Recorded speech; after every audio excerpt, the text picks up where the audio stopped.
Philadelphia! Thank you. Thank you.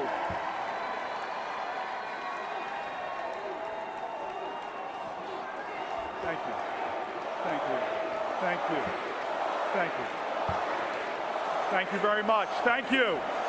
Thank you. Thank you very much. 240 years ago, our forefathers gathered in this very city, and they declared before the world that we would be a free and independent nation. Today, we gather here again in this city of brotherly love, to reaffirm our values before our nation and the whole world. Our purpose is not like theirs to start a great nation, but to ensure that we continue in the best of our traditions. And with humble homage to generations of patriots before, we put forth two great Americans, our nominees for President and Vice President, Hillary Clinton and Tim Kaine.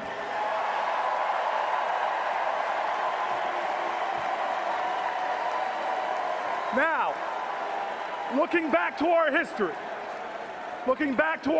our founding fathers put forth founding documents that were indeed genius. But our founding documents weren't genius because they were perfect. They were saddled with the imperfections and even the bigotry of the past. Native Americans were referred to as savages. Black Americans were fractions of human beings, and women were not mentioned at all. But those facts and ugly parts of our history don't distract from our nation's greatness. In fact, I believe we are an even greater nation, not because we started perfect, but because every generation has successfully labored to make us a more perfect union. Generations of heroic Americans have made our nation more inclusive, more expansive, and more just. Our nation wasn't founded because we all look alike, or prayed alike, or descended from the same family tree. But our founders, in their genius, in this, the oldest constitutional democracy on the planet Earth, they put forth the idea that all are created equal, that we have inalienable rights. And I'm so proud that it was upon this faithful foundation that we built a great nation. And today, no matter who you are, rich or poor, Asian or white, man or woman, gay or straight, any religion or none at all, you are entitled to the full rights and responsibilities of citizenship. In this city, our founders put forth a Declaration of Independence, but let me tell you, they also made a historic Declaration of Interdependence. They knew that if this country was to survive and thrive, we had to make an unusual and extraordinary commitment to each other. Look, I respect and value the ideals of individualism and self-reliance. But rugged individualism didn't defeat the British. It didn't get us to the moon. It didn't build our nation's highways. Rugged individualism didn't map the human genome. We did that together. And so this is the high call of patriotism. Patriotism is love of country, but you can't love your country without loving your countrymen and your countrywomen. Now, we don't always have to agree, but we must be there for each other. We must empower each other. We must find the common ground, and we must build bridges across our differences to pursue the common good. Let me tell you, we cannot devolve into a nation where our highest aspirations are that we just tolerate each other. We are not called to be a nation of tolerance. We are called to be a nation of love.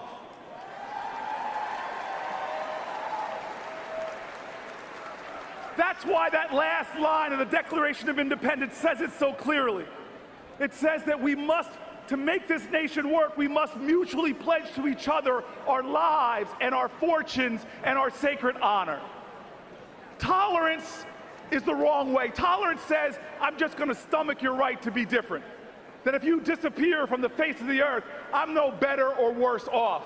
But love knows that every American has worth and value, that no matter what their background, no matter what their race or religion or sexual orientation, love recognizes that we need each other, that we as a nation are better together, that when we are divided, we are weak, we decline, yet when we are united, we are strong. When we are indivisible, we are invincible. This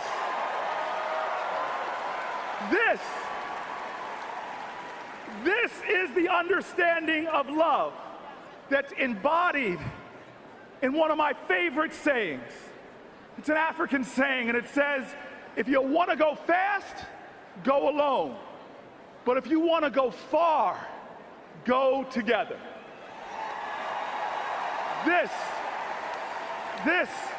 is the reason why I am so motivated in this election, because I believe this election is a referendum on who best embodies the leadership we need to go far together. Donald Trump is not that leader. We've watched him try to get laughs at other people's expense, try to incite fear at a time we need to inspire courage, try to rise in the polls by dragging our national conversation into the gutter. We've watched him cruelly mock a journalist's disability. We've watched him demean the service of my Senate colleagues, saying he's not a war hero. He was a war hero because he was captured. Trump said, I don't like people who get captured. Would he say that to POWs from World War II? Would he say that to POWs from Vietnam? Would he say that to the brave men and women in Iraq and Afghanistan right now, risking capture or worse? That's not the commander-in-chief. We've watched Donald Trump paint with a broad, divisive brush, saying that Mexican immigrants who came to build a better life in America are, in his words, bringing crime, they're bringing drugs. He called many of them rapists. He said that an Indiana-born federal judge can't be trusted to do his job because of his Mexican ancestry, a statement that his fellow Republicans have described as racist. We've watched Donald Trump. Our children, our daughters, our nieces and grandkids have watched Donald Trump and heard him calling women degrading and demeaning names. Dog, fat pig, disgusting animal. It is a twisted hypocrisy when he treats other women in a manner he would never, ever accept from another man speaking about his daughters or his wife.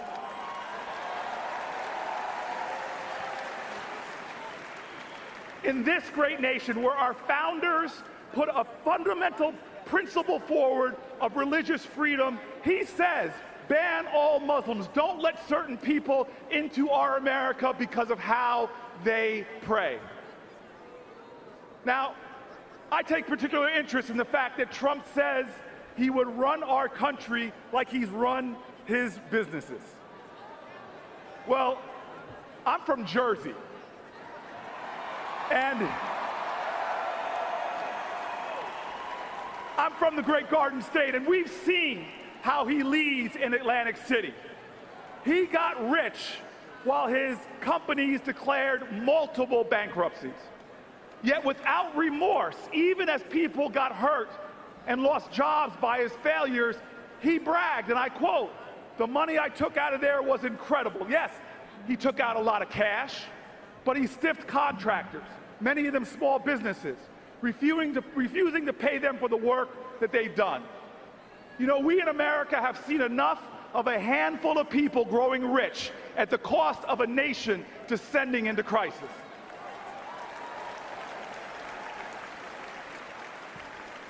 America, at our best, we stand up to bullies, and we fight those who seek to demean and degrade other Americans. In times of crisis, we don't abandon our values, we double down on them.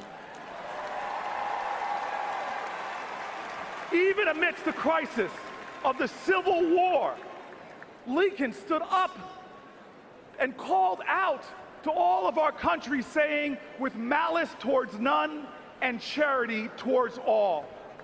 This is our history. This is a history that I was taught. My parents never wanted my brother and I to get too heady. Gratitude was our gravity. So they never stopped reminding my brother and I that our blessings sprang from countless ordinary Americans who showed extraordinary acts of kindness, decency, and love. People who struggled and sweat and bled for our rights. People who paid the ultimate price for the freedoms we all enjoy. I was told that we can't pay those Americans back for their colossal acts of service, but we have an obligation to pay it forward to others through our service and our sacrifice.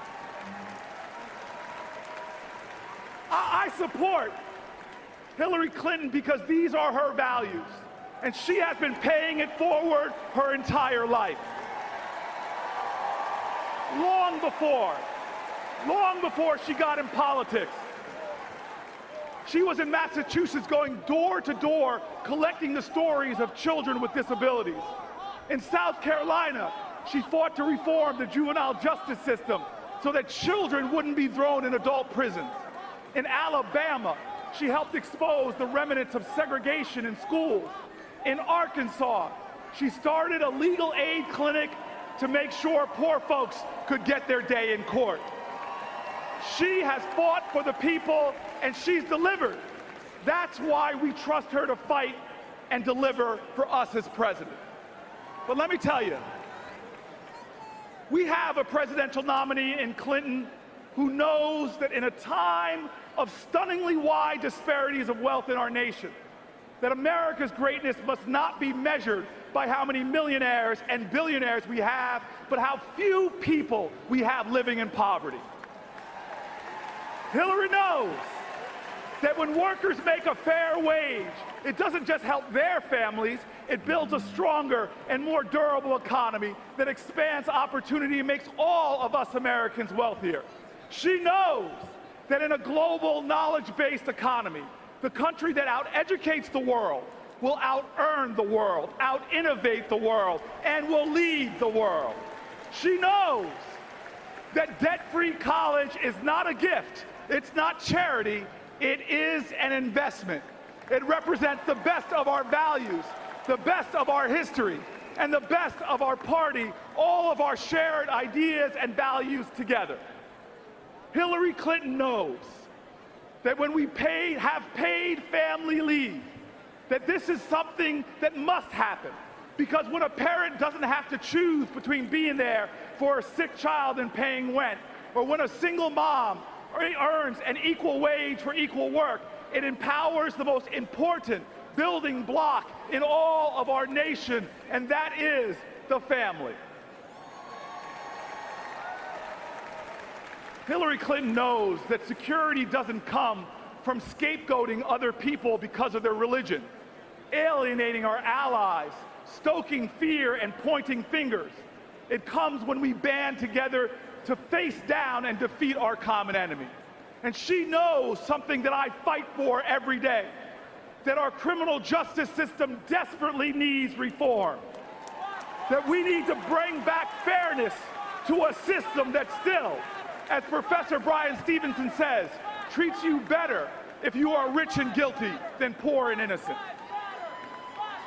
And she knows that we can be a nation that both believes police officers deserve more respect, they deserve more support, more cooperation and love, and believes that a black 20-something-year-old protester deserves to be valued, deserves to be heard, that they should be listened to with more courageous empathy, and that change is needed in the system.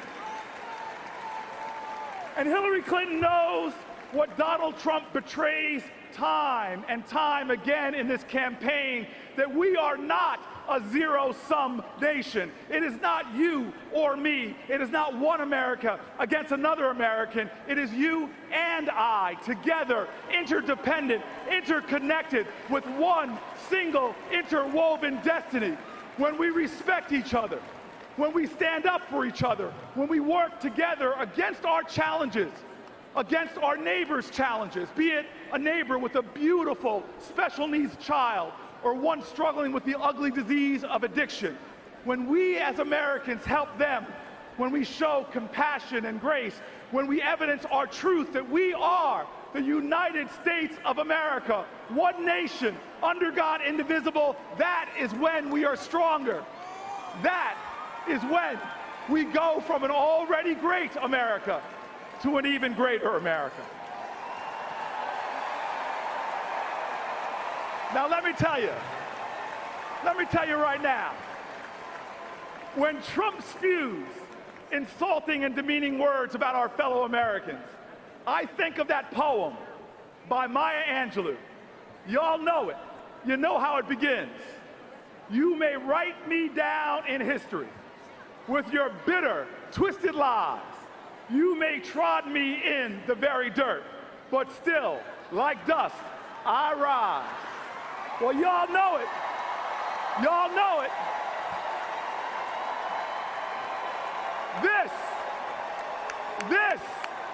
This captures our American history. 240 years ago, an English king said he would crush our rebellion. But Americans from around our nation joined the fight. From Bunker Hill to the Battle of Trenton, they stood, and so many fell, giving their lives in support of our daring declaration that America, we will rise. This is our history. This is our history. Escaped slaves, knowing that liberty is not secure for some until it's secure for all. Sometimes hungry, often hunted in dark woods and deep swamps, they looked up to the North Star and said with a determined whisper, America, we will rise. Immigrants, risking their lives in times of sweatshops and child labor. They organized labor unions and devoted themselves to lifting the tired, the poor, and the huddled masses. With fierces of grit, they shouted so all could hear, America, we will rise. King pointed to the mountaintop. Kennedy pointed to the moon. From Seneca Falls to those who stood at Stonewall Inn, giants before us said in a chorus of conviction, America, we will rise. My fellow Americans, we cannot fall into the complacency or indifference about this election, because still the only thing necessary for evil to be triumphant is for good people to do nothing. You know the saying. My fellow Americans, we cannot be seduced by cynicism about our politics, because cynicism is a refuge for cowards. And this nation is and must always be the home of the brave. We are the United States of America. We will not falter or fall. We will not retreat or surrender. Our values, we will not surrender. Our ideas, we will not surrender the moral high ground. Here in Philadelphia, let us declare again that we will be a free people, free from fear and intimidation. Let us declare again that we are a nation of interdependence, and that in America, love always trumps hate. Let us declare Let us declare so that generations yet unborn can hear us. We are the United States of America. Our best days are ahead of us. And together, with Hillary Clinton as our president, America, we will rise.